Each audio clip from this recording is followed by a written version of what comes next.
Hola, bienvenidos de nuevo a otro episodio de nuestro podcast favorito, Tus amigas las hormonas. Hoy vengo a hablaros de todo lo relacionado con los polifenoles. Es habitual escuchar el aceite de oliva es buenísimo porque tiene muchísimos polifenoles. El té, el café es buenísimo porque tiene un montón de polifenoles.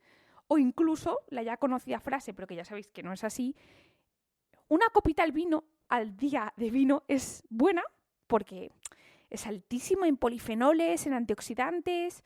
Entonces, ¿qué son los polifenoles y por qué se supone que son tan buenos para la salud? ¿Dónde están? ¿Cómo se clasifican? ¿Qué funciones tienen realmente? Desde la reducción de la inflamación, la reducción de la placa de aterosclerosis, la reducción de enfermedades neurodegenerativas, la optimización de la microbiota, etc.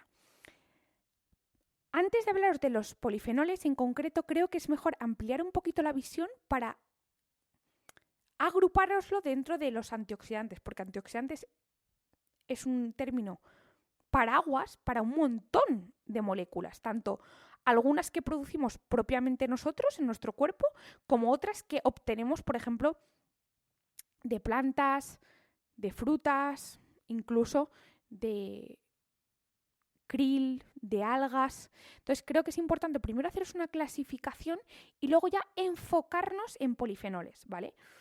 Antes de comenzar, quiero dedicar este podcast a mi hermano Carlos. ¿Por qué? Porque se lo merece, porque te quiero, Carlos, porque si yo estoy aquí haciendo este podcast, a pesar de todos los problemas de salud y personales que he tenido, es por mi hermano Carlos. Obviamente por el resto de mi familia y de mis amigos, pero fundamental. Es mi hermano Carlos y no hago no se le dedico este podcast porque le gusten especialmente los antioxidantes ni los polifenoles, sino porque creo que las cosas buenas hay que decirlas y lo que no se pone en palabras parece que no existe. Y creo que vivimos en una sociedad donde la hoja de reclamaciones y la queja está a la orden del día, pero el agradecimiento no. Y como tal, yo debo ser la primera que lo haga y hacer lo que digo. Y para esto es, Carlos, gracias. Te he dicho ya todo lo que siempre por privado, pero creo que te mereces el reconocimiento público porque todo lo que soy desde pequeña es gracias a ti y que sabes todo lo mal que lo he pasado y que te mereces todo, ¿vale? Y que gracias por todo lo que haces por mí. Dicho esto, él no sabe que le estoy dedicando este podcast, ¿eh? Vale, empezamos. Clasificación de antioxidantes. Ostras, se me ha cortado la voz, ¿eh?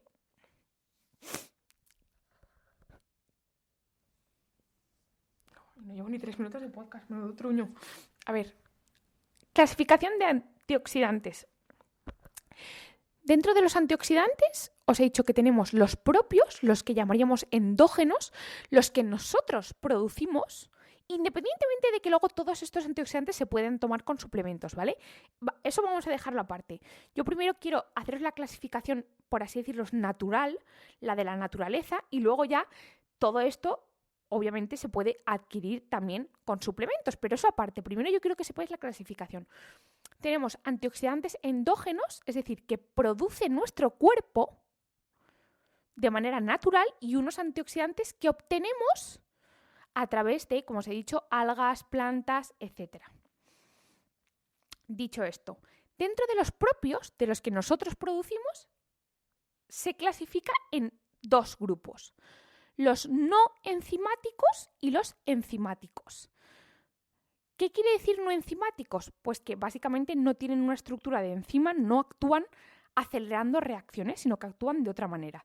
Dentro de estos tenemos unos que son solubles en grasas y que actúan, por tanto, dentro de las células, porque todas las células están envueltas de una capita de grasas, de fosfolípidos, ¿vale? Que básicamente lo que da es fluidez a las células y permite que entren y salgan moléculas. Imaginaos, algo con grasa es algo que fluye mucho. Tú cuando tienes la bicicleta atascada, Y dices, voy a engrasarla, ¿para qué? Para que fluya. O los lubricantes, bueno, en fin, no voy a entrar en esto, pero que me entendéis. Entonces, los que son solubles en grasas actúan dentro de las células. Y dentro de estos tenéis la coenzima Q10, que ya la conocéis, el ácido alfa-lipoico, que también es muy interesante, especialmente a nivel mitocondrial, y luego otro que muy poca gente conoce es el plasmalógeno. El plasmalógeno, que no tiene nada que ver con la plasmina, el plasminógeno, que os sonará de la coagulación, eso no tiene nada que ver. El plasmalógeno, ¿vale?, es un antioxidante que producimos nosotros, endógeno, no enzimático y liposoluble, que tiene la estructura de un fosfolípido, es un lípido unido a un grupo fosfato, ¿vale? Y básicamente lo que hace este fosfolípido es hacer a las células resistentes a la oxidación. Es decir, evita que sustancias oxidantes, inflamatorias, que estamos expuestos continuamente, desde los disruptores hormonales hasta las propias sustancias oxidantes que se producen dentro de las células como consecuencia de la función normal, hasta un exceso de azúcar, un exceso de colesterol, un exceso de ácido úrico, que todo produce inflamación, pues este plasmalógeno lo que hace es que le da extra de batería, extra de resiliencia a tus células, ¿vale? Lo que hace es, vale, si todas las células tienen una capita protectora, yo voy a darle un poco más, le voy a dar ese extra de recubrimiento. Pues el plasmalógeno hace esto. Por tanto, básicamente, por la estructura molecular que tiene un enlace vinil éter que le confiere esa resiliencia a la oxidación. Es una molécula única, es fabuloso. Y os preguntaréis, Isabel, ¿cómo puedo aumentar la cantidad de plasmalógeno? Pues básicamente incrementando el consumo de sus precursores, como puede ser la fosfatidiletanolamina, que es también un fosfolípido, también ácidos grasos omega 3 y sobre todo, básicamente, con los alimentos con la yema del huevo. En la yema del huevo hay mucha cantidad de fosfatidiletanolamina que, una vez que se ingiere, parte de ella es convertida por una serie de procesos moleculares en el plasmalógeno, que, como os he dicho, tiene esa propiedad antioxidante única que nos hace resilientes a nuestras células frente a la oxidación de lípidos. Por otra parte, dentro de los antioxidantes propios nuestros endógenos y no enzimáticos, tenemos los hidrosolubles, es decir, estos actúan más en la sangre, en el exterior de las células, a grandes rasgos, ¿vale? Siempre está ahí el detalle mínimo, pero yo os hablo a grandes rasgos. Dentro de estos está el famoso glutatión, que sabéis que es uno de los mayores antioxidantes que existe, especialmente a nivel hepático, y sabéis que a nivel hepático se necesita todo el antioxidante del mundo, porque el hígado metaboliza toda la bazofia del mundo, toda. Es decir, todos los xenobióticos, todos los agentes químicos externos en el cuerpo, desde fármacos, polución, contaminantes que no deberían haber en la comida, todo se metaboliza en el hígado. Hormonas se metabolizan en el hígado. Colesterol, todo. O sea que tu hígado tiene que estar pulcro. Y el glutatión ayuda a esa pulcritud. Pues el glutatión, que lo produce nuestro cuerpo de manera natural, es un antioxidante propio y hidrosoluble. Además, hay otros aminoácidos que actúan también como antioxidantes porque, por ejemplo, ayudan a que se produzca el glutatión. ¿Y esos antioxidantes cuáles son? Pues la cisteína, la glutamina y la metionina. Estos tres aminoácidos ayudan a que se produzca el glutatión, que os he contado ahora mismo que es antioxidante, pero es que además, por ejemplo, la cisteína, además de ayudar a que se produzca el glutatión, ella misma también es antioxidante. Os sonará mucho también la N-acetilcisteína, que por ejemplo mi Fembalance lo tiene, pero es precisamente dos moléculas de cisteína juntas con un enlace diferente. Pero la cisteína, además de ser precursor de glutatión, ella misma actúa como antioxidante. Luego la metionina, por ejemplo, además de ser precursora del glutatión, que os he dicho que es un antioxidante, la metionina también es la precursora de una molécula que os tiene que sonar ya del capítulo de la creatina, que es el SAMe, la S-adenosilmetionina, que es fundamental para la síntesis de creatina se forma a partir de la metionina y la SAMe, también os conté ahí, que es una de las antioxidantes a nivel hepático clave. El SAMe permite que se produzcan las reacciones de metilación que sirven, por ejemplo, para detoxificar metales pesados. Y sabéis que una acumulación de metales pesados como el plomo, el arsénico, es tremendamente tóxico, especialmente a nivel neurológico. Se acumulan en el cerebro y son neurotóxicos. Entonces, el SAMe, que se produce a partir de la metionina, también cumple ese efecto antioxidante. Entonces, tenemos ya antioxidantes naturales que producimos nosotros, no enzimáticos, y os he dicho, los que son solubles en grasas y por tanto actúan de manera predominante en el interior de las células, como son el ácido alfa-lipoico, la coenzima Q10 y el plasmalógeno, que os he dicho que es ese fosfolípido especialito. Luego, los que son solubles en agua, que os he dicho que es el glutatión, y aminoácidos precursores como la cisteína, la glutamina, que os hablé también que es clave, triplemente clave para la salud intestinal, y la metionina y el SAMe, que es un derivado de la metionina. Después, hay otros antioxidantes un poco indirectos, ¿vale? Que también los producimos propios y son proteínas que transportan a metales. ¿Por qué actúan como antioxidantes? Me preguntaréis. Por ejemplo, la ferritina. La ferritina puede ser un antioxidante porque evita que el hierro vaya circulando solo. Entonces, la ferritina, la ceruloplasmina y la metalotionina son proteínas de bajo peso molecular que evitan que los metales vayan sueltos. Entonces, se pueden considerar también antioxidantes. Ahora vamos al otro tema. Antioxidantes propios, pero que son enzimas, es decir, que aceleran las reacciones metabólicas para eliminar sustancias. Pues dentro de esto está la catalasa, la superóxido dismutasa y también la glutatión peroxidasa, que es diferente al glutatión, ¿eh? Esta es una enzima.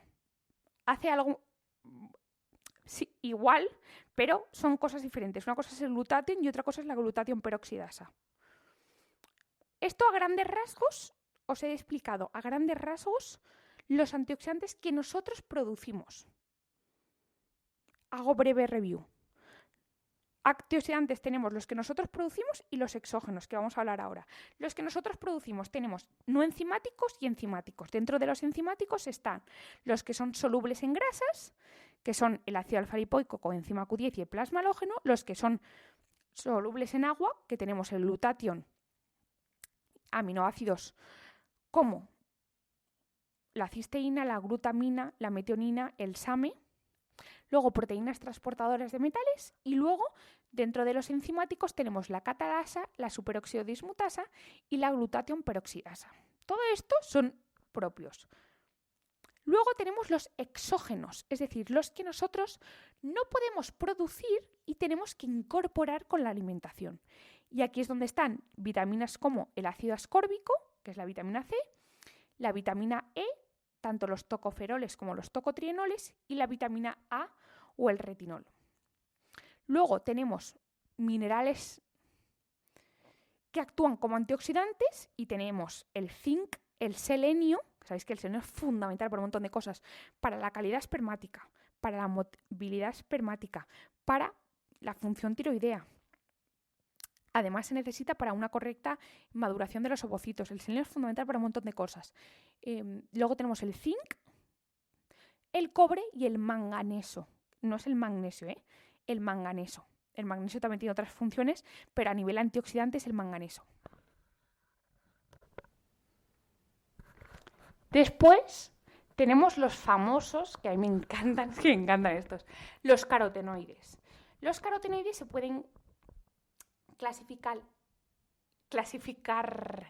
en carotenos, que tenemos el betacaroteno, el alfacaroteno y mi favorito, el licopeno, ¿vale? Que ya sabéis que está en alimentos como el tomate y la sandía, y el tomate, especialmente el tomate concentrado, ¿vale? Porque esto no va al cuento, pero bueno, os lo cuento porque en el proceso, primero, cuando tú concentras el tomate, básicamente el licopeno está en la pared de los tomates. Por tanto, cuando tú los trituras, haces más accesible, al romper la pared celular del tomate, haces más accesible el licopeno. Luego, por otra parte, los procesos de cocción del tomate concentrado deshidratas. Entonces, quitas el agua y concentras más el licopeno. Y de ahí a que los concentrados de tomate sean mucho más ricos en licopeno que el tomate por este proceso. Básicamente el orden sería tomate, salsa de tomate, concentrado de tomate, que es o pasta de tomate, la típica que venden en tubitos, que es pasta de tomate 100%, yo tengo también, o el ketchup sin azúcar, que es concentrado de tomate, lo que pasa es que le añaden vinagre, especias y tal. Lo dicho, los carotenos, que son betacaroteno, alfacaroteno y licopeno, y las xantófilas, que son un tipo de carotenoides que se diferencian de los carotenos en que tienen moléculas de oxígeno en su estructura, ¿vale?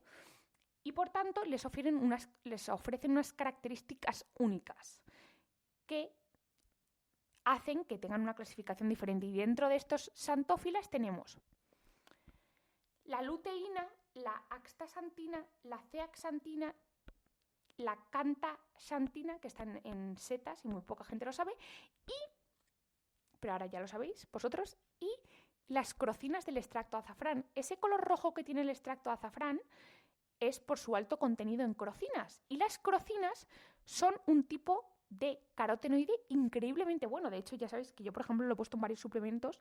Lo tengo en mi Satisense para la saciedad, para ayudar a evitar el exceso de apetito y ansiedad por la comida. Y en el suplemento Menomaster. ¿Por qué? Porque tiene unas propiedades únicas, antioxidantes, moduladoras de la serotonina. Es brutal. Lo dicho. Tenemos los carotenoides que se diferencian en carotenos, alfa, beta y licopeno. Las xantófilas, que son luteína, zeaxantina, axtaxantina, cantaxantina y crocinas. Y ya por fin, o sea, fijaos, es complicado hacer esta clasificación verbalmente. Y ya por fin tenemos los polifenoles. ¿Qué son los polifenoles? Los polifenoles básicamente son un paraguas, una familia de sustancias químicas que se encuentran fundamentalmente en plantas y que su característica definitoria y por lo que constituyen un grupo separado de antioxidantes exógenos es porque tienen una o más unidades fenólicas. Y tú me dirás, Isabel, ¿qué carajos es una unidad fenólica y para qué me importa esto? Realmente para tu día a día no te importa, ¿vale? Pero tampoco importaba hacer integrales en matemáticas y nos lo enseñaron. Entonces, los polifenoles tienen, y eso es lo que lo hace único, los hace antioxidantes increíbles, es que tienen uno o más grupos hidroxilos unido a un anillo aromático, que es un benceno. Ese anillo aromático tiene unas características químicas, bioquímicas únicas que les aporta esas funciones biológicas antioxidantes únicas. Dentro de los polifenoles, que son todo aquello que tenga una o más unidades fenólicas, hay entre 700 y 10.000. Isabel, ¿por qué este rango tan amplio? Porque hay gente que considera que cuando cambia cierto tipo de estructura ya no es un polifenol y hay gente que sí. Por eso, en función de la literatura que leas, te dicen que hay 700 y otros te dirán que hay 10.000. Yo os pongo todo lo que he leído, los amplios más grandes, para que sepáis un poco si leéis. ¿Hay 700, hay 10.000? Pues esto es lo que dice la literatura. Dicho esto, dentro de esa clasificación de polifenoles, que son toda aquella sustancia química que tenga uno o más unidades fenólicas, hay varios tipos, ¿vale? Y aquí es donde entran las cosas guachis, porque esto es complicadísimo. Yo espero... ¿Dónde me estaréis escuchando? Imagina... Hay gente que... O sea, porque puedes estar escuchándome en el gimnasio, cosa que es dura, si tienes que estar haciendo spinning mientras que estás escuchando esto... Yo creo que es mejor que te pares, escuches esto y luego ya continúes. Aunque también si, por ejemplo, estás en la piscina, en la playa, cocinando, limpiando, esto es ameno, porque aprendes un poco, te suenan cosas, vas a hacer la compra, vas a comprarte un poco más de judías, vas a comprar un poco más de frutos rojos, de brócoli, de té, de aguacate, porque te voy a ir dando alimentos. Entonces, polifenoles, clasificaciones. El primero, los ácidos fenólicos. Los ácidos fenólicos es como el más simple de todos los polifenoles. Y dentro de estos hay el ácido clorogénico, que está en el café, en el té. Aquí empezáis ya a uniros. Por eso el café es alto en antioxidantes polifenoles, porque es alto en un ácido fenólico que se llama ácido clorogénico. Luego, por otra parte, que a mí me encanta, el ácido elágico. El ácido elágico está en la granada y el ácido elágico es uno de los mayores polifenoles prebióticos. ¡Prebióticos! ¿De qué os suena? Intestino. Que existe. Y es uno de los nutrientes más claves para la microbiota. Así que ya sabéis, la granada es alta en ácido elágico, que es un polifenol que, además de otras funciones, a nivel de la microbiota, es alimentito para esos microbios buenos, especialmente la arquemansía. Luego también tenemos el ácido ferúlico, que os sonará mucho de que hay varios serums de cara que llevan ácido ferúlico. Pues el ácido ferúlico realmente es un polifenol y concretamente es un ácido fenólico que también está presente en el aceite de oliva. Luego tenemos también el ácido cafeico, que está en el café, además del ácido clorogénico y en el aceite de oliva. ¿Veis aquí? ¿Entendéis un poco cómo el aceite de oliva es bueno? ¿Por qué? Porque tiene todas estas cosas. No es porque alguien, un erudito, lo haya dicho. Es porque tiene ciencia detrás. Luego, otro ácido fenólico, que es muy interesante, es el ácido vanílico. El ácido vanílico, que está presente en el té, en el aguacate, en la vainilla y en las hojas de olivo, es un polifenol con unas propiedades antioxidantes únicas, ¿vale?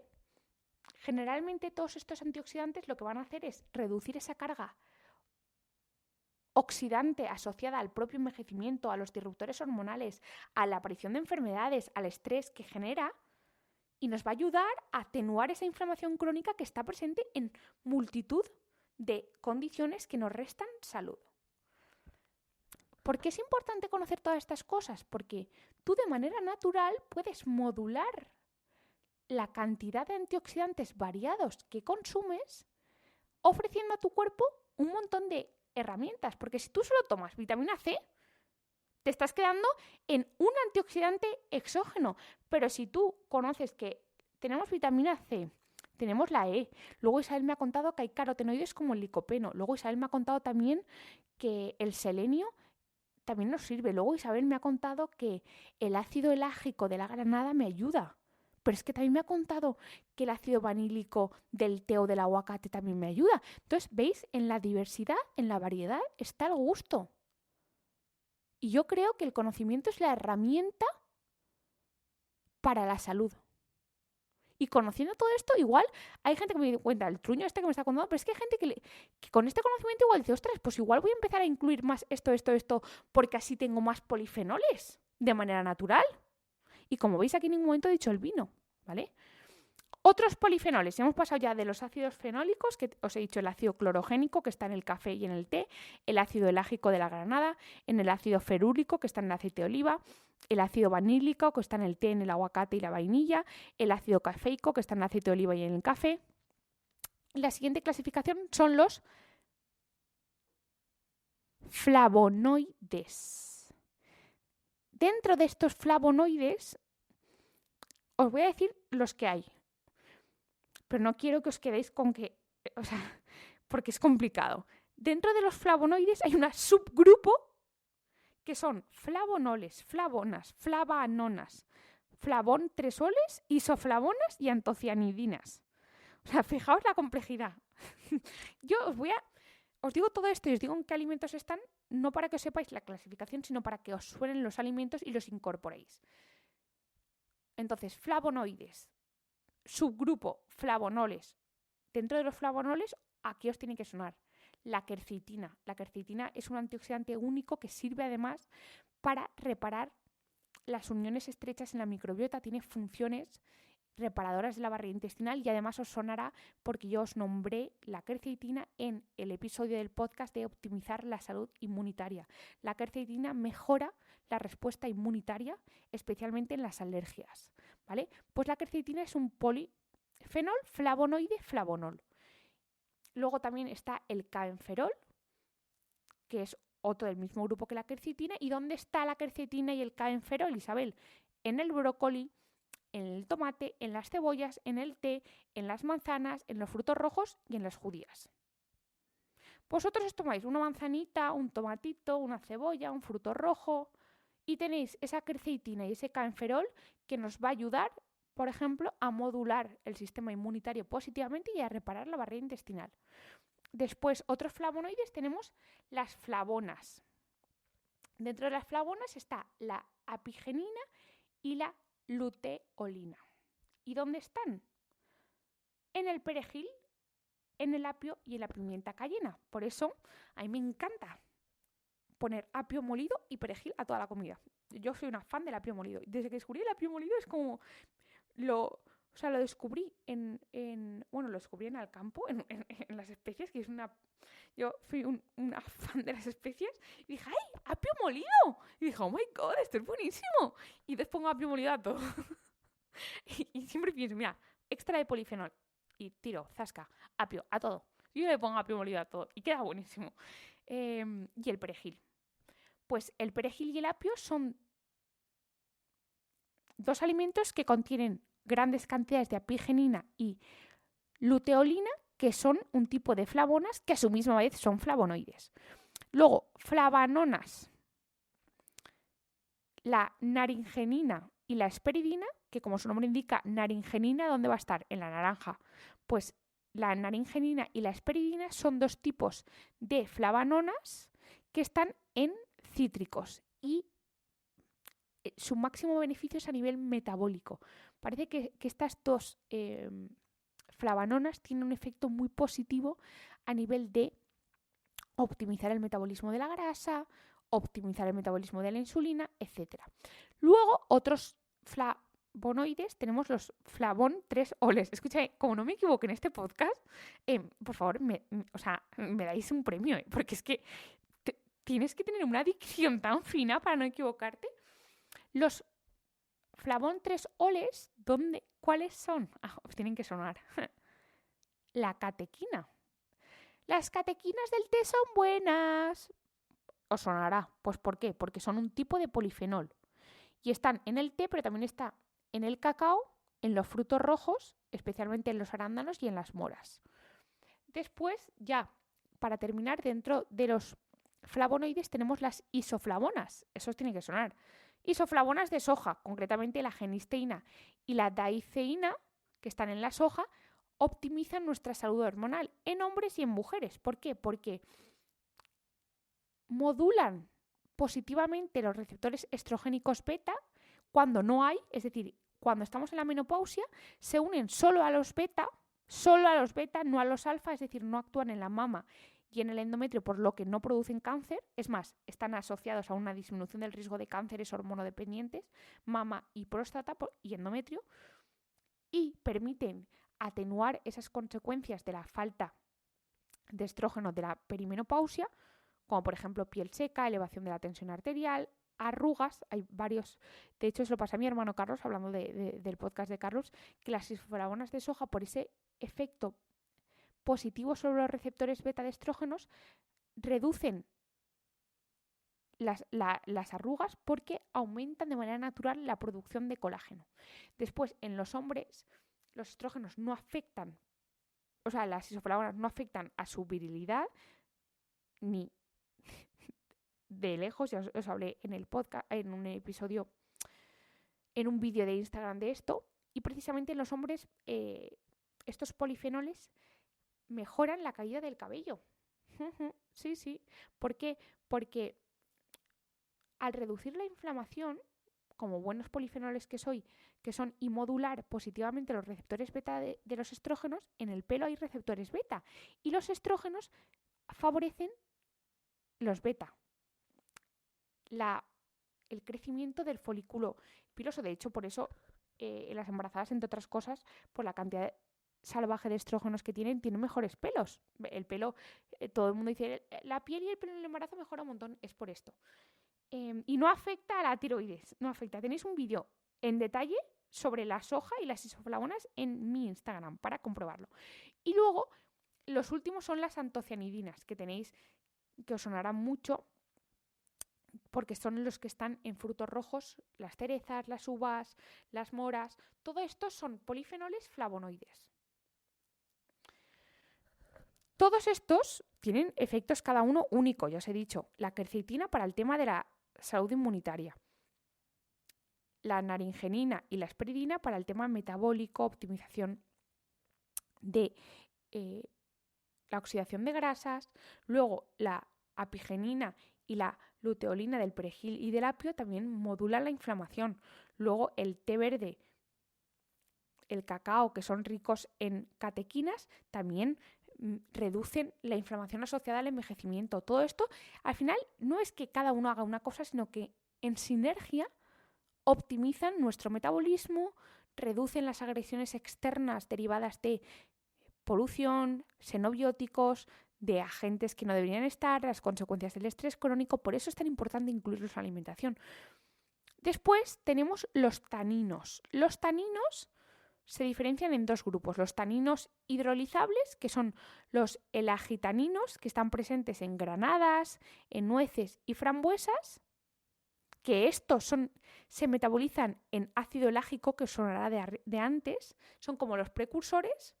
Y luego, estos en determinadas personas y con una microbiota buena, se metabolizan a urolitina A, que es un compuesto que ha demostrado ser capaz de mejorar la masa muscular y reducir el envejecimiento mitocondrial, porque ayudan a reciclar a las mitocondrias. Ahora bien, las urolitinas solo las producen determinada gente con determinada microbiota.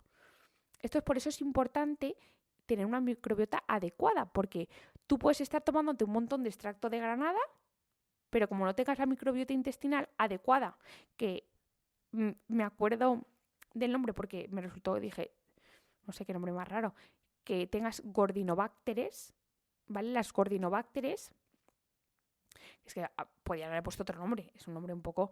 Las gordinobacteres son las principales encargadas de metabolizar a los elagitaninos para producir urolitinas y que esas urolitinas produzcan esa mitofagia y ese reciclaje mitocondrial y esa optimización de la salud muscular.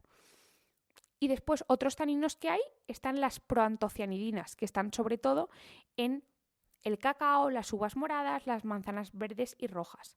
Pues estas proantocianidinas también tienen ese efecto beneficioso a nivel de la microbiota intestinal. Concretamente, aumenta la cantidad de Arquemansia mucinífila y esta Arquemansia es clave para producir moco que nos protege frente al ácido y a las agresiones externas y además ya sabéis que la Arquemansia mucinófila ha demostrado reparar la barrera intestinal y mejorar la salud metabólica porque mejora la sensibilidad a la insulina. Ahí lo dejo. Voy a hacer recapitulación para irnos ya casi a lo último del podcast. Bueno, lo último no, o sea, un pseudo último, ¿vale? Porque necesito que os quede claro. Estamos en los polifenoles, que son unos antioxidantes exógenos, es decir, que nosotros adquirimos con la alimentación. Dentro de los polifenoles os he descrito los ácidos fenólicos, que son como los más básicos, y dentro de esos está el ácido clorogénico, que está en el café y en el té, el ácido elágico, que está en la granada, el ácido ferúlico, que está en el aceite de oliva, el ácido vanílico, que está en el té, en el aguacate y en la vainilla, el ácido cafeico, que está en el aceite de oliva y en el café. Luego os he dicho que había el segundo grupo, que están los flavonoides.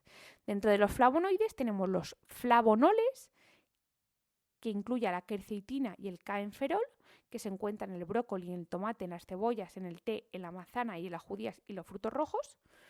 Y estos tienen, entre otras cosas, propiedades antiinflamatorias y moduladoras del sistema inmune.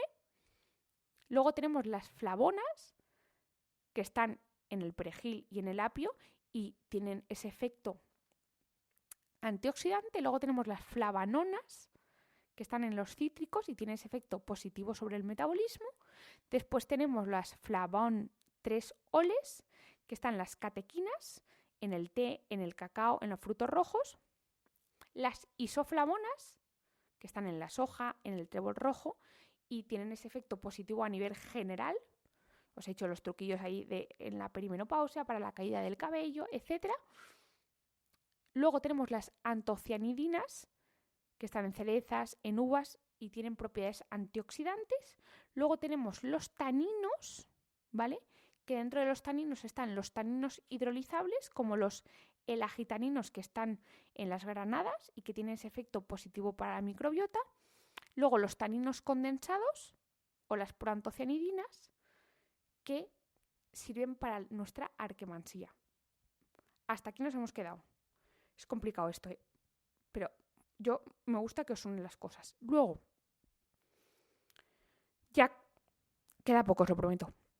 Tenemos los lignanos, que os sonarán, porque estos están en cereales integrales y semillas. Los lignanos, además de ser una fuente de fibra buenísima, tienen propiedades fitoestrogénicas como las isoflavonas y regulan hormonalmente positivamente nuestro metabolismo de estrógenos, evita que haya un exceso de estrógenos, evitan que la testosterona en hombres de manera excesiva se convierta a estrógenos, etc. Luego tenemos otro grupo que se llaman los estilbenos, que aquí tenemos el resveratrol, que es el famoso del vino. ¿Vale? Pues esto es un tipo de polifenol, pero que el resveratrol la fuente original son las uvas. Y como veis, es uno. Fijaos todos los polifenoles que os he dicho, que cuando nos quedamos en el vino es como si no hubiera otro, pero si yo te he dicho 300 antes, que nadie habla, y son mucho más completos. Es que para tomarte la cantidad de resveratrol que se necesitaría solo con polifenol único, necesitarías como al día 10 botellas de vino. Entonces, no es sostenible a largo plazo, obviamente, ¿vale? Y luego, por último, voy a hacer una mención especial a todos los antioxidantes relacionados con el aceite de oliva, que tiene una clasificación aparte. Es decir, es un tipo de polifenol que está separado del resto. Es que esto es muy fuerte. Esto es muy fuerte. Pues bien, la oliva, al final, el olivo en sí, lo que es todo el árbol, desde la hoja hasta la propia oliva, hasta el aceite, tiene tal complejidad de polifenoles que es una categoría única. Es que esto es súper fuerte, ¿eh? Y esta categoría, esta sí que me la tengo que apuntar porque es que esta lo he intentado aprendérmelo, pero es que de tirón no me sale. Es secoiridoides. Esta clasificación es los polifenoles de todo el olivo, el aceite de oliva, la hoja del oliva. El olivo en general tiene varios polifenoles únicos. La oleuropeína, el hidroxitirosol, el tirosol y el oleocantal. La básica es la oleupeína. Esta está en las hojas del olivo, en menor medida en las aceitunas y en menor medida en el aceite de olivo. Básicamente, la oleuropeína,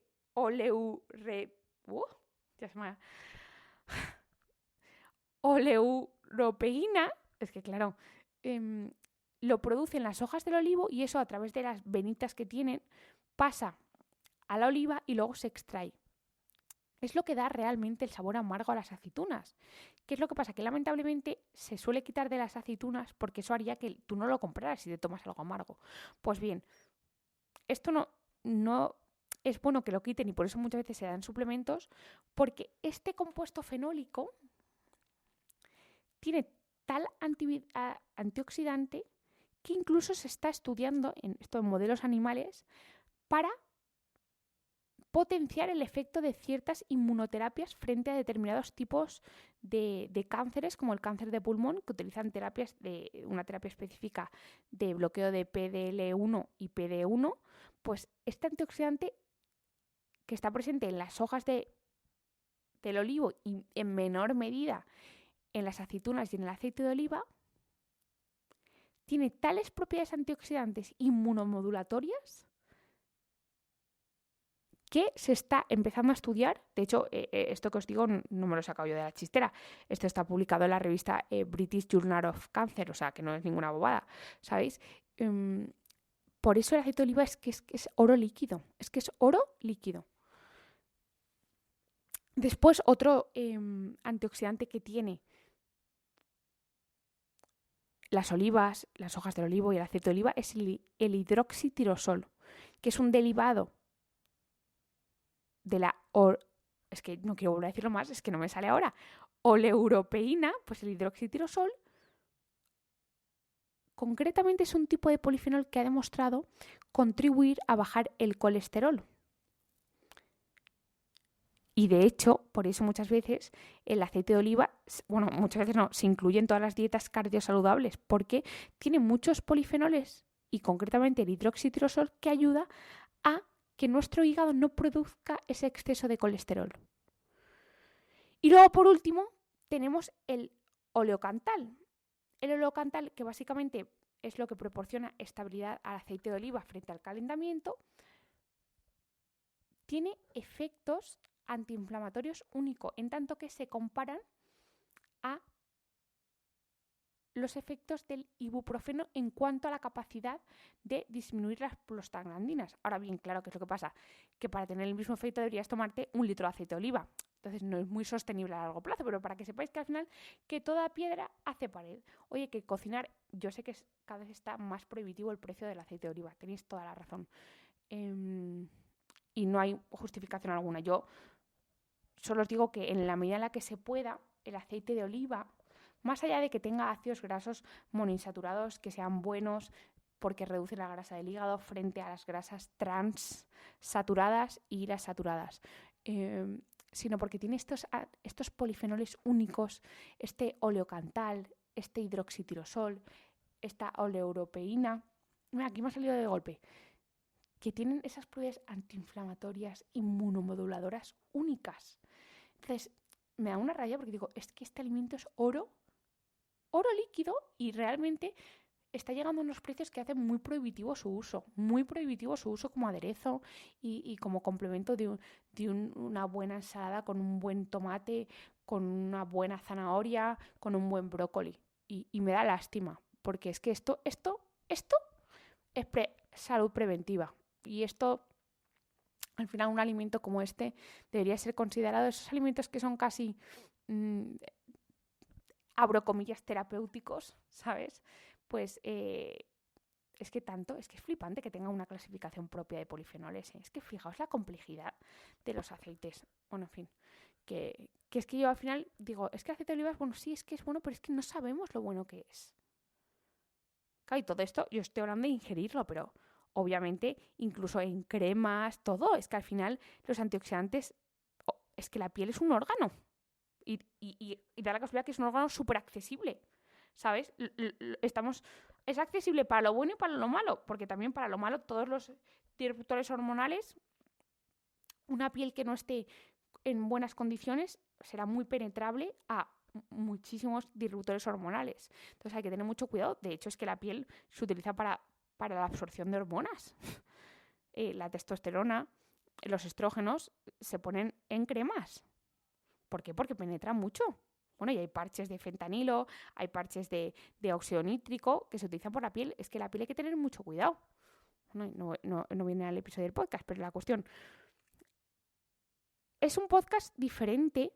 Yo sé que es complicado, pero creo que estos podcasts son necesarios porque si nadie se para y os explica qué es un antioxidante, que os lo expliqué en el podcast de antioxidantes, pero no os hice la clasificación esta, os hablé en algunos en detalles. Pero todo el mundo habla de polifenoles, pero ¿quién se para y os dice dónde están? ¿Por qué se llaman polifenoles? ¿Dónde están en la clasificación? ¿Por qué un polifenol es diferente de un carotenoide? ¿Por qué un polifenol es antioxidante pero no tiene nada que ver con la coenzima Q10? Todo esto yo creo que es importante porque ahora podéis tener la componenda mental de todo el esquema de antioxidantes y aquí es donde entra esto que os voy a decir ahora yo no me baso en ningún estudio. Esto que os voy a decir ahora no me voy a basar en ningún estudio. Me baso en mi lógica médica después de estudiar y utilizar la lógica, que muchas veces perdemos la lógica.